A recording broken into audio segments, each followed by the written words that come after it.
Hello everyone, I'm Neha Goel and the name of my subject is Childhood and Growing Up.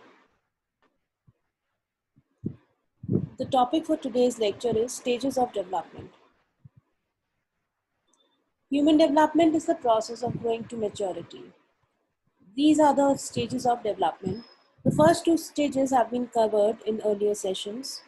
Today we'll be talking about the third stage, that is later childhood, which goes on from 7 years of age to 12 years of age. The key physical developments of later childhood are: there is uniform growth in external and internal organs. The milk teeth are replaced by permanent teeth in later childhood. Brain of the child acquires the size of an adult. Ossification of bones takes place due to increase in height and weight. There is increased resistance to fatigue and increased strength for play activities in later childhood.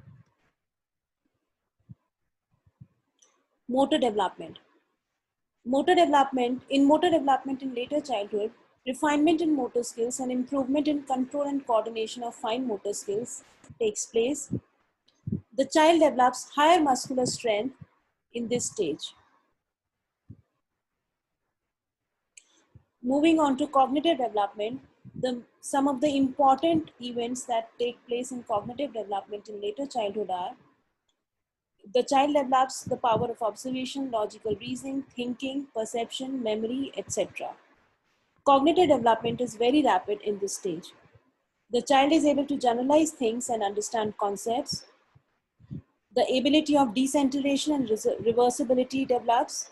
The child is also able to make use of conservation. Child develops clear concepts of length, breadth, time, height, and distance. Emotional development. The child develops emotional stability and control. Intensity of emotions is reduced. Emotions are structured into sentiments in later childhood. Social development. Interest in things and aptitude develops in this stage. The child becomes social. Gender differentiation becomes sharp in later childhood. Superiority complex and hero worship starts in this stage. The child starts to accept social norms.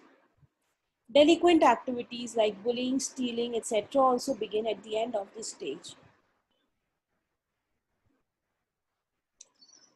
Moving on to some of the educational implications of this stage. Lessons should be taught to children through group activities in this stage. A democratic environment should be maintained with children in this stage. Hobbies and interests should be encouraged by teachers and parents. Children should be encouraged to engage in community activities. Children should be given chance to generalize laws and principles as much as possible.